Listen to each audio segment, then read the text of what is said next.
it's Shana Meyerson with YOGAthletica in Los Angeles, California, here today to help those of you who are having trouble lunging forward from dog to still be able to access your lunges. Now, of course, I have my core lunge video, which gets into the yoga techniques, as I would call it, of a really strong core controlled lunge. But if your lunges look anything like this, either the really fast shoot yourself across the yoga mat shove, or the I need a lot of help to get myself across the mat, or it just ain't happening. Well, this one's for you. Now that may not be your everyday practice. Maybe every day you can lunge just fine, but perhaps you're going through some sort of injury, maybe in your back, your legs, your shoulders, your elbows, your wrists, your anything that precludes you from getting a nice, comfortable, controlled lunge. So what do? Well, I don't recommend taking lunges out of your practice. This is how you can keep it in. I'm going to give you two different variations to help you to integrate your lunges, even when they're not really working so well for your practice. This video is for my friend Connie in Germany and also for my student Pam here in Beverly Hills. And a shout out to the lab in Chicago, just because I love you. Okay, so imagine you're coming from the front of the mat. Okay, so normally we would come into a lunge from a downward facing dog right after a vinyasa, but let's assume for whatever your reasons are, the lunge forward is not in your cards today. I'm going to give you just two options. One is simpler, one is a little more technical, how to keep the lunge in your practice. Today I'll work with crescent instead of warrior, just because it's a much simpler pose. Okay, so if I were in my chair position, right, I take my forward fold and my Ardha Uttanasana.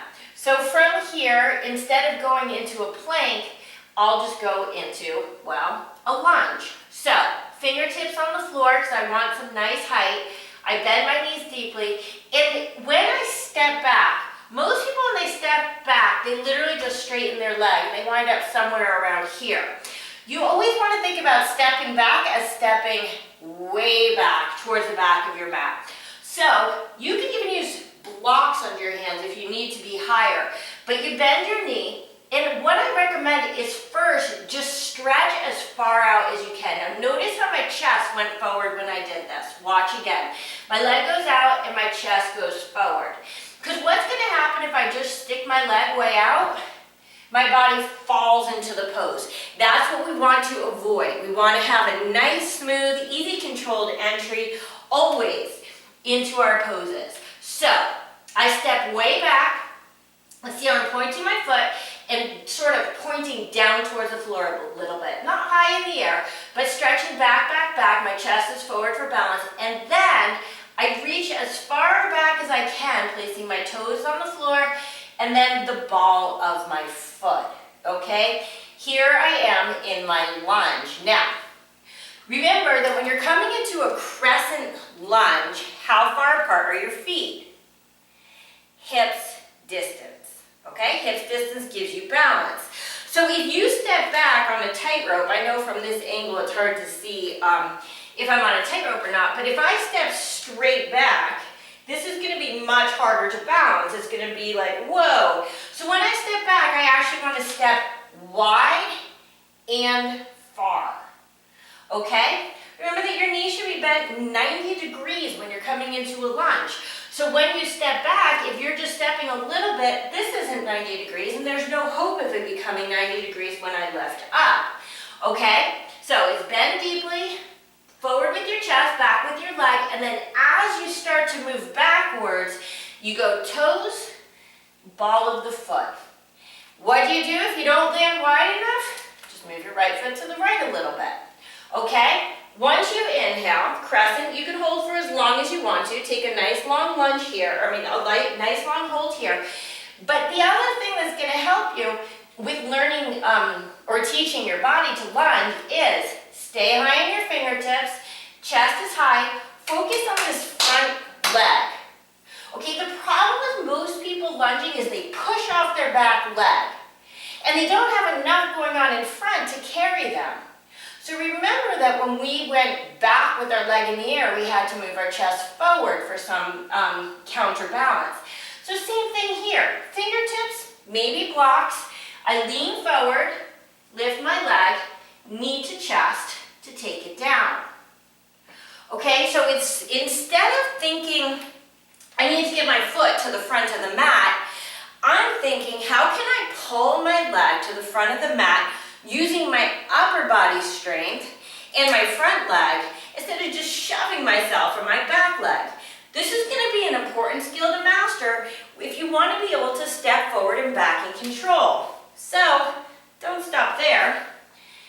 From your Ardha Uttanasana, again, you bend deeply, chest forward, leg back. And then I reach my toes as far back as they'll go as I start to sink down low, press down. So I'll come into my crescent for whatever hold, take it back, lean in, and step. And then you don't have to keep standing up. You could also just practice your lunge by stepping back, pulling in, and you see how little effort is going on with my back leg, right? When I step forward, my back leg is being pulled instead of pushed.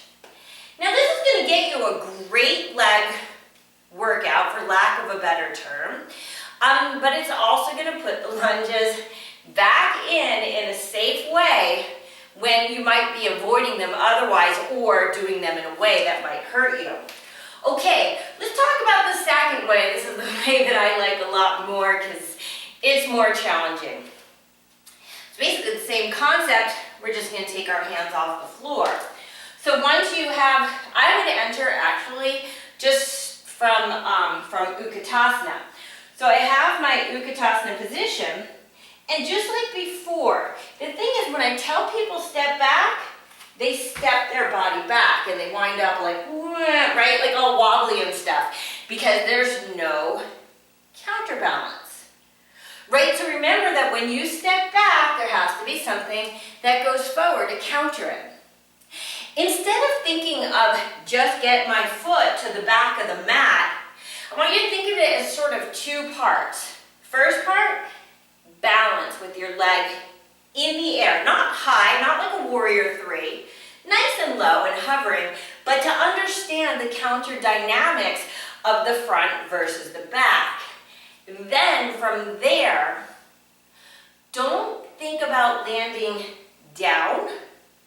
Think about moving on the horizontal or the slight diagonal. Obviously you can't go horizontally or you won't ever touch the floor to get to the floor. So we're thinking of aiming for the back of the mat. So from my Utkatasana, my chest goes forward as my leg goes back. So it's nice and low. I'm not looking for anything high. But as I start to move back, I don't just put my foot down. That's the mistake that most people make. I bend, bend, bend. Look how low my chest is. It's almost on my side. I reach my foot back, first toes. Now if I try to come up here, I'm going to fall right over. So I press into the ball of my foot. So I have a nice secure stance, hips distance apart. My arms stay forward as I lift up. Now what does having the arms forward as you lift up accomplish? No matter what the question, the answer is core. So when you come up, you're coming up here instead of here. Okay, so arms by your ears makes the difference. Now, how do we come forward? Coming forward is hard because we're using our front leg. The left leg is going to follow, it will not lead. How do we get this really heavy back leg off the floor? Well, I got to lean forward. My arms are forward. I lean, lean, lean. Look how I'm on my tippiest toes. Now, no energy is going to go into this back leg. I press down into my front leg to get my left foot off the floor, and then I can step back into my Utkatasana. Does that make sense? So we tend to focus, when we're not really focused, I'd say it's the opposite of focusing. When we're not focusing, we tend to move just by habit, by mindless action. We just shove ourselves to the front of the mat because our thought is not on the process, It's on, I gotta get my foot to the front of the mat. So I'm urging you to become a lot more mindful in this process, and now you can get awesome, controlled, strong, useful lunges without using your upper body strength. Okay, so you'll do this a few times. I'm not gonna hold the crescent, though I suggest you hold the crescent, but for argument's sake, just to go through the steps. So it's Utkatasana. Okay, I lean forward with my chest and back with my legs. So I'm sort of at like a diagonal from my head to my foot. I reach. Chest goes low.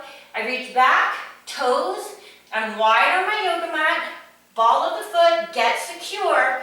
Arms stay by my ears. As I inhale, lift up. To come back, arms never left that position. I lean, look at my big toe and back. Has no strength, it's not gonna be doing any pushing. It's gonna be pulled off the floor. Knee bounce, I'm back in chair, lean forward. Reach. Get low, toe, ball of the foot, core lifts me up. Body leans me forward to shift the weight from my back foot into my front. Lean, press into my front foot. Pull that foot in control. I'm back in my Utkatasana, and boom. It's a workout. So for those of you who don't feel like you're getting the necessary or proper benefits of stepping from downward facing dog, yes, this takes the vinyasa out of this part of your practice. There's no reason you can't do vinyasa in your sun salutation A's to get those benefits. But this is a great way to access your lunges no matter who you are. This is Shana Meyerson with YOGAthletica in Los Angeles, California.